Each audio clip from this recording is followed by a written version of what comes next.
Alam niyo ba na nakakaranas ng food emergency crisis ang Pilipinas?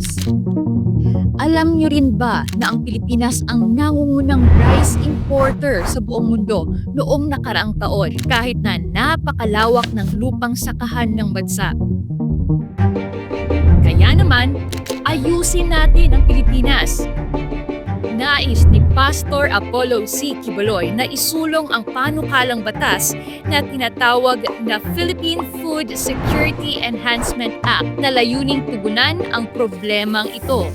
Ang layunin ng batas na ito ay upang magbigay ng suporta sa mga magsasaka, kabilang ang pagbili ng kanilang mga lupain na mananatili pa rin sa kanilang pag-aari. Kasama rin dito ang pagbibigay ng kapital para sa tractors at fertilizers upang mapalago ang kanilang produksyon.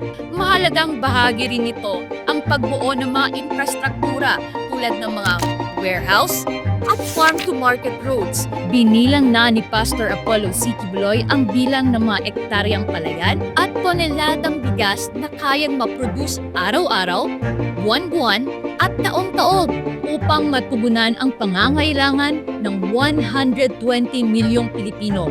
Ito ang adhikain ni Pastor Apollo C. Quiboloy na magkaroon ng seguridad sa pagkain at matulungan ang mga lokal na magsasaka para sa mas maunlad at progresibong Pilipinas, number 53 sa balota.